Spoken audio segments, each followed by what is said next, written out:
kind of two things that are at the crux of today's time, Okay. which is there's not a lot of capital to be had. Yeah.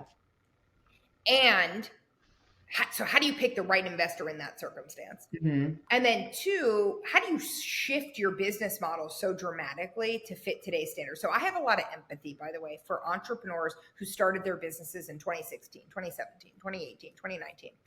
They started it under a totally different premise. And most of those founders, right? We all start, if you're an entrepreneur, you start something because you think the time is right. You think you're right. You think there's an opportunity. Generally, most of us don't look at a circumstance and say, oh my God, I would be terrible managing something in this time, so I'm going to start it anyway. Yeah. We actually start it thinking you'd be really good at it, right? So most of these people were growth-oriented folks, passion-driven brand folks who basically got told money is easy. Tons of money is flowing in the space. As long as your business is moving top line, no one gives a shit what you're spending and how you're getting there, right? Margin, who cares? It'll come with volume. Don't worry about what margin is, right? These are the things that these entrepreneurs started in. And so now we're saying, now the definition of now is like in the last 18 months, we're saying, oh, just kidding. All that's fake. We now don't want you to grow quite as quickly. Or if you are growing as quickly, all the other fundamentals have to be accurate also. Yep. You have to be efficient with every dollar you spend. Margin, and contribution margin at that. When are you going to be cash flow positive? We're now looking at evaluating your business potentially on a multiple of EBITDA and not on forward, 12-month projections on, a multiple of revenue. And by the way, you can't just spend in order to get growth. You have to find a different way to get there. Yep. And these entrepreneurs are going, huh? And then, by the way, on top of that, we're saying, oh yeah, those valuations we gave you before, they're too high. So we told you were worth $50 million. That's not true. You're now worth $30 million. And so the next round that you have to raise is going to be a down round, just because the economy is sending in that direction. And the amount of money that you thought you needed is not available. So how are you going to manage growing your business with less capital? Like it's a shitstorm. And that's unfair. And so, what we've been doing and trying to do is say, not everything is bad in that equation. And so the first thing is everyone has to understand, by the way, who is looking to raise capital. There are a couple different batches of investors out there by knowledge. You should know what type of knowledge you would like to have as an investor. But more importantly, there are investors who have capital and there are investors who do not currently have capital. Okay. And what I mean by that is they might have depleted their last fund, have to go out and raise another fund. And we all have to raise money, but it's taking longer. It's harder.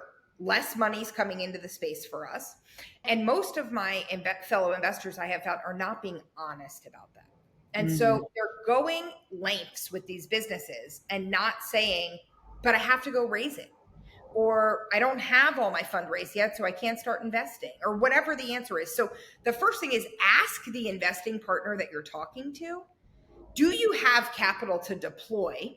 And what is the timeline you can deploy it on? The next thing is the investors who do have capital, and Siddhi does have capital, is we have to look at our portfolio and say, where should we be holding capital back to play defense for the companies we already have in-house that we know are going to need more cash versus go and deploy it in a brand new business that we become a new investor in. And so it's this dance every day. Yeah. And so that's the first thing everyone should know about investors when you're approaching them is find out if they really have capital and find out if they really want to invest in new businesses. Because if the answer is no, and they are out there getting data from you and just trying to date you for the future, it's great. Date anyone you want. Don't go dump your whole business and data with them, please, because they're talking to everyone. And so do not give away everything about your company if someone's not serious. I think that's great advice about the data dumping, right? And the questions to ask up front. I think that there's, for a large part of the industry, a lack of transparency about how investing works. I mean, just what you shared a moment ago about the fact that as investors, you need investment, right? Like you're getting funding that then you manage and invest in additional, right, into the businesses. And I think a lot of people don't realize that. I think they think, well, there's money here and it's just here and we, So let's take a step back. yeah, Let's educate on that for a minute. yeah, I would please. And let's educate it in the context of today's market because it's really important to understand.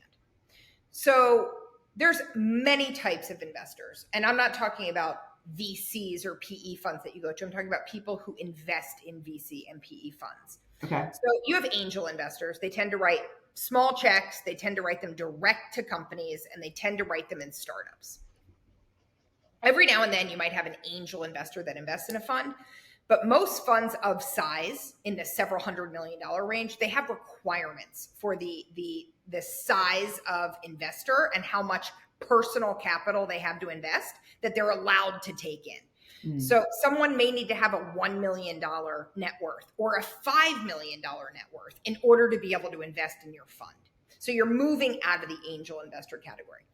So there's high net worth individuals and ultra high net worth individuals, people who have their own personal capital, they've built businesses, they have inheritances, they have been great investors, whatever it is, they have a huge amount of cash internally that they'd like to deploy. Sometimes it might be direct into companies and sometimes it might be into funds for other people to manage. The step above that is like in what we would define loosely as institutions. That might be universities, it might be pension funds, it might be government programs, it might be large businesses and conglomerates that would like to invest in a fund. And they all have their own criteria, what they need to see as performance metrics. And so what happened in this economic boom over the last decade plus is that people got flush with cash. And then COVID happened, and ironically, people got even more flush with cash. And so they're investing it in all these places, right? So high net worth individuals and institutions have dumped a shit ton of money into the market. I'm talking about every market, not just food. Right. What ended up transpiring is now we're dealing with inflation. We're dealing with massive supply chain issues still from COVID. We had a terrible disease, right, that shut the whole world down. All of that has domino effects. So the money that these folks invested that they thought was going to come back to them in 5 years' time, 7 years' time, 10 years' time, that's usually the horizons of funds, okay, hasn't come back yet. So they don't have the liquidity to go and give again to another fund. They haven't received the money back. Second, to make it even more complicated, we have two other things. We have the stock market that's still booming, right? So people can put their money in the stock market relatively risk-free right now and get a nice return. I think last year's return was like 18.5 or 20%, something ridiculous. And we have 5 to 5.5% tickets in just high yield savings accounts. Right. So there's no risk at all that you can just put your cash in. Okay. So there's no incentive to go and take a risk to get a 2X, a 3X, whatever it is. Yeah. So that's where the liquidity constraints have come from. People are either holding back their cash and holding it in a less risky endeavor so that they can deploy it. Because by the way, all professional investors, people who invest for a living in any vehicle, know that some of the best vintages occur when the market collapses. Yeah. So people are waiting for those opportunities at this stage. So one, everyone's waiting for money to come back in, and businesses aren't really selling right now because the M&A market is terrible. Right. And then two, the cash that they've made since then is just waiting to take advantage of being able to dump it into a great time. Right. So that means people like me who go out there and raise money for a living. And by the way, the other misconception on investors is, at least for someone who has built an investment firm, I'm also an entrepreneur. I also have to run a business every day. Right. I also have a budget I have to abide by. And forecasts I have to hit, and people I have to lead. All the same freaking problems that these CPG founders deal with, so do I. I'm just not dealing with them in perishability. Right. I have to go convince people that I'm the best place for them to put their money that they have right now. And I will tell you, luck has been very kind to us because the operating model resonates with these people.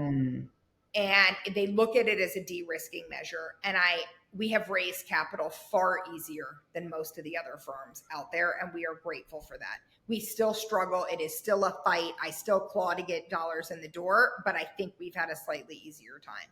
That's what you're dealing with is these firms who need to go get cash. Yeah. And really, they're investing the cash they had over a 2 to 5 year time period. So if they announced that they raised a fund 3 years ago, you can better believe most of that fund's already depleted. Yeah. This is so interesting. I don't know a lot about the world of funds and how the background works. I think you learn about this one and that one, you make some assumptions if you're not really in it, you know what I mean? And it's really valuable information because I think, transparency, I think is so valuable and so helpful and important. And we talk about transparency of product. We talk about transparency, like financially, transparency during negotiations, I think is really valuable in sort of changing how negotiations go down. And I think transparency about where money comes from and how money becomes available to go into investment. Listen, investors have been getting a really bad rap. Yep. Lately, right? Like we just gave them a bad rap a couple of minutes ago. I'm giving my own fellow investors a bad rap sometimes. And I own that. I own it though, because I want to help change the narrative. Yeah. I own it because I don't believe that all the people who co-invest alongside of us are doing it with bad intentions. I don't think that that's accurate. What I think is that they're also stuck in a position. I don't exactly know how to articulate it. And your point on transparency and negotiation, I'm the biggest, I've negotiated more co-manufacturing agreements than probably anyone you'll ever come across. My MO is 100% the same.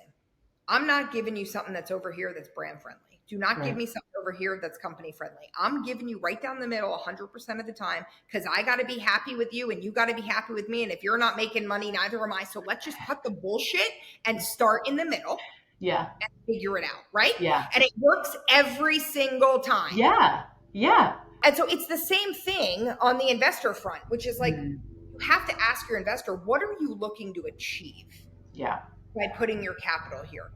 And we should be able to tell you, listen, for us to deploy brand new capital, this is true from Siddhi's mouth, we expect a 3x net return on that capital. If we're looking at deploying capital in a business we already have, we're not looking at dollars again necessarily as having to return 3x. We might look at it as defensive in protecting the dollars we already have. We might look at it as our original dollars are tracking at a 3 or a 4 or a 5x. We'd like this one to track at a 2x because we know the company needs to grow from here, right? And we will tell our companies that there are times where we will sit down as lead investor. And I've had some of my portfolio company founders come back to me after and say, we have never experienced such a thing. We have sat down with them and shown them our full investment returns for their company. And said, here's every scenario that we can map out and exactly what we would get in each of these scenarios. Now, when we